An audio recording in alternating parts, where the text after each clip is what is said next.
अपना मैं एक जगह पूजा पाठ कर लेता हूँ, शाम की संध्या कर लेता हूँ। उसने कहा ठीक। और वो बैठ गई।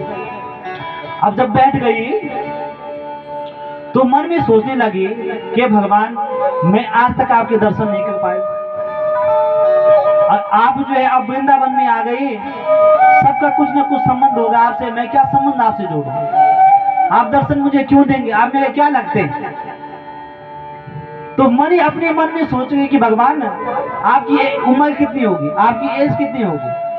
अब भगवान तो हमेशा 16 वर्ष के दिखते। तो मन ही मन में सोच रही कि भगवान आपकी अवस्था कितनी होगी। तो वो मन में सोचने लगी कि भगवान की अवस्था तो लोग 16 वर्ष की बताते हैं और मेरे पति हैं 20 वर्ष के। अब मेरे पति भी वृंदावन के हैं और भगवान बांके बिहारी भी वृंदावन के, दोनों एक ही गांव के। तो मेरे पति बड़े हैं और बाकी बिहारी छोटे हैं, तो मेरे क्या हो गए वो देवर। क्या संबंध जोड़ते हैं उसमें? मेरे देवर हो। अब कब आप दर्शन दोगे? अब वो तो स्नान करने गया था, पूजा पाठ कर गया था उसका पति। उसी समय एक सांवला सा छोटा सा 16 वर्ष का एक बालक आया। अब वो यमुना किनारे से होते हुए उसके पास पहुंचा, नहीं बहुत उसके पास पहुंचा। अब उसने कहा भाभी, आवाज लगाई भाभी। तो उसने सोचा ये कौन आ गया? उसने सोचा कोई वृंदावन का लड़का हो। तो उसने क्या किया, नहीं बहुत ही उसने जो घूंघट होता थोड़ा नीचे कर दिया। अब वो बाकी भी आगे और नजदीक आए, कहा भाभी। उसने और नीचे घूंघट कर दिया। बाकी भी आगे नहीं किया, बाकी भी आगे उसके नजदीक गए, उसका घूंघट पकड़ा, का भाभी। और वो सोचने लगी यहाँ के कैसे बिगड़े हुए लड़के हैं, मेरा घूंघट खींच दिया इसने। और जैसे उसने घूंघट उठाया तो जो बाकी भी आगे आए थे वो चले गए। और जब दूर चले गए तब उसने दूर से देखा घुंघराले बालों वाला। उसने कहा यहाँ के लोग कितने बिगड़े हुए हैं। और जब उसका पति आया तो उसने अपने पति को सारी बात बताई कि एक लड़का आया था। तो उसने कहा क्या हुआ? कहा उसने मुझे भाभी कहा। तो उसके पति ने कहा हो सकता है गांव का लड़का होगा, उसने भाभी, उसका आपसे रिश्ता भाभी वाला लगता होगा, तो भाभी का होगा, उसमें क्या बड़ी बात है? कहा ठीक है भाभी कहता कोई बात नहीं, पर उसने मेरा घूंघट जो है खींचा। अब नहीं बहू का किसी के पति का कोई घूंघट खींच दे तो गुस्सा तो आई गई। तो उसने कहा कि जब तुझे वो दिखेगा तो मुझे बताना और मैं उसकी खूब सेवा करूंगा, ठीक है? अब चले गए घर। अब जब घर पहुंच गए तो दूसरे दिन जो है वो बांके बिहारी के मंदिर में गए। और बांके बिहारी के मंदिर में गए तो जो है अलग अलग लाइन लगी हुई थी, महिलाओं की अलग थी और जो पुरुष लोग थे उनके अलग, माताओं की अलग थी, भाइयों की अलग थी। तो उस बहन ने जो है घूंघट ओढ़ा हुआ था, चुन्नी डाली हुई, नहीं बहुत ही शर्म लगी थी उसको। तो अपनी पत्नी के पास गया, उसने कहा यहाँ शर्माने की आवश्यकता नहीं है, ये तो भगवान का मंदिर है, यहाँ क्या शर्माना,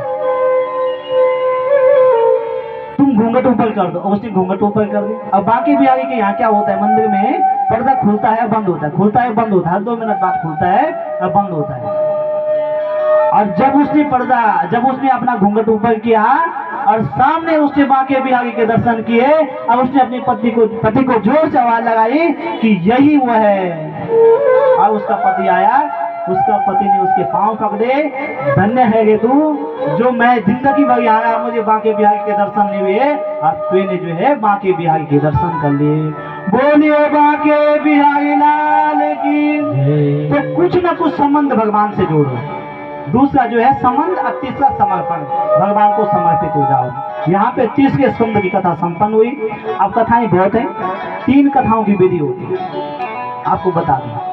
एक होती है कथा की व्यास विधि, एक होती है नारद विधि और एक होती है हनुमान विधि। कितनी विधि आप बताए? 3। तो व्यास विधि में क्या होता कि बहुत विस्तार से समझाना पड़ता है। और दूसरी होती है नारद पद्धति, समास विधि, भाई बड़ी बात को छोटी में बताना। और उससे भी जो तेज विधि होती है वो होती है हनुमान विधि। आज तो हनुमान जी आए नहीं, कल तक बहुत हनुमान जी आए थे, बंदर बहुत आए थे, कल मंगलवार भी था ना कल। तो हनुमान विधि क्या होती है कि एक पेड़ से दूसरे पेड़ में, एक टहनी से दूसरे टहनी में। अब हमने 10वें स्कंद तक पहुंचना है कथा में। अब मैं आपको जो है हनुमान जी की तरह कथा सुनाऊंगा। तो बंधु तीसरे स्कंद ने विराम लिया। चौथे में क्या हुआ कि मनोस्तु शतरूपायाम तिस्रा कन्या सजग्गिरा आकुति देवहूति प्रसूति विश्वतः। मनु और शत्रुपा महाराज के जो है, मनु महाराज शत्रुपा स्वयं मनु की जो है 5 संतानें हुई थी, देवहूति, आकुति, प्रसूति, अप्रिय वर्तमान पाल। तो देवहूति की कथा आपने सुन ली। अब आकुति जो हुई उनका विवाह रुचि प्रजापति के साथ हुआ।